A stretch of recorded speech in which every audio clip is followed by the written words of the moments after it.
Hi, lucky ಕಿಚನ್ಗೆ ಸ್ವಾಗತ. ಇವತ್ತಿನ recipe ಚಿತ್ರಾನ್ನ. ನಾವು ನಮ್ಮ ಮನೆಯಲ್ಲಿ ಹೇಗೆ ಮಾಡ್ತೀವಿ ನೋಡಿ ಒಂದು ಸರ್ತಿ. ಹಾಗೆ ನೀವು ಕೂಡ ಮಾಡೋಕ್ಕೆ ಟ್ರೈ ಮಾಡಿ ಈ ಥರ. ಹಾಗೆ ನಮ್ಮ ಚಾನಲ್ ಯಾರ್ಯಾರು ನೋಡ್ತಿದ್ರೆ ಅವರೆಲ್ಲರೂ ಸಬ್ಸ್ಕ್ರೈಬ್ ಮಾಡ್ಕೊಳ್ಳಿ. ತುಂಬ ಥ್ಯಾಂಕ್ಸ್. 41 ಮೆಂಬರ್ಸ್ ಸಬ್ಸ್ಕ್ರೈಬ್ ಫ್ಯಾಮ್ಲಿ ನಮ್ಮದೀಗ ಯೂಟ್ಯೂಬಲ್ಲಿ. ವಿಷಯಕ್ಕೆ ಬಂದರೆ ಸ್ವಲ್ಪ ಎಣ್ಣೆ, ಸಾಸಿವೆ, ಜೀರಿಗೆ, ಕಡಲೆಬೇಳೆ, ಉದ್ದಿನಬೇಳೆ, ಸ್ವಲ್ಪ ಶೇಂಗಾ ಹಾಕ್ಕೊಂಡು, ಮೆಣಸಿನ್ಕಾಯಿ, ಕರಿಬೇವು ಹಾಕ್ಕೊಂಡು, ಹಾಗೆ ಉಳ್ಳಾಗಡ್ಡಿ ಎಲ್ಲ ಹಾಕ್ಕೊಂಡು ಫ್ರೈ ಮಾಡಬೇಕು. ಚಿತ್ರಾನ್ನಕ್ಕೋಸ್ಕರ ಇದು ಏನಂತಾರೆ, ಆಯಿಲಲ್ಲಿ ಫ್ರೈ ಮಾಡುವಂಥ ಇಂಗ್ರೀಡಿಯೆಂಟ್ಸ್. ಅದಾದ ನಂತರ ಸ್ವಲ್ಪ ಸಾಲ್ಟ್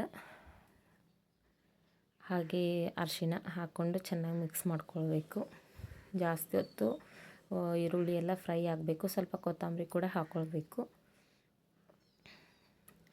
ಇದರೊಳಗಡೆ ಏನೋ ಸ್ಪೆಷಲ್ ಆಗಿದೆ, ಅಂದರೆ ಹುಡುಗರು ಕೂಡ ಪಟ್ಟು ತಿಂತಾರೆ. ನೋಡಿ ಹೇಗೆ ಮಾಡ್ತೀನಿ, ಏನು ಮಾಡ್ತೀನಿ ಅಂತಂದು. ನನಗಂತೂ ತುಂಬ ಇಷ್ಟ ಈ ಥರ ಮಾಡಿದ್ರೆ. ಅದೊಂದು ಸ್ಪೆಷಲ್ ಏನೋ ತೋರಿಸಿದ್ನಲ್ವ ಮಿಕ್ಸಿಯಲ್ಲಿ, ಅದು ಹಾಕಿದರೆ ನನ್ನ ಮಕ್ಕಳಲ್ಲಿ, ನಾನಲ್ಲಿ, ಇನ್ನೊಬ್ಬರು ನನ್ನ ಕೈನಿಂದ ಯಾರು ಮಾಡಿದರೂ ಕೂಡ ತಿಂತಾರೆ. ಅದುವೇ ಉರ್ಗಡ್ಲಿಯ ಪುಡಿ, ಅದೇ ಪುಟಾಣಿ ಪುಡಿ.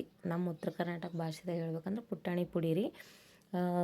ಸುಶೀಲ ಒಗ್ಗರಣೆ ಅಂತಾರಲ್ವ, ಅದಕ್ಕೆ ಹೇಗೆ ಹಾಕ್ತಾರೋ ಇದಕ್ಕೂ ಕೂಡ ಹಾಗೆ ಸ್ವಲ್ಪ ಜಾಸ್ತಿ ಹಾಕ್ಕೊಂಡು, ಸ್ವಲ್ಪ ನಿಂಬೆಹಣ್ಣು ಲಾಸ್ಟಲ್ಲಿ ಹಿಂಡ್ಕೊಂಡು ತಿಂದುಬಿಟ್ರೆ ತುಂಬ ಟೇಸ್ಟಿಯಾಗಿರುತ್ತೆ. ಹಾಗೆ ನಮ್ಮ ಚಾನಲ್ನ ಸಬ್ಸ್ಕ್ರೈಬ್ ಮಾಡ್ಕೊಳ್ಳಿ. ಯಾರ್ಯಾರು ಹೊಸದಾಗಿ ನೋಡ್ತಿದ್ದೀರಾ ಅವರೆಲ್ಲ ಕಮೆಂಟ್ನಲ್ಲಿ ತಿಳಿಸಿ.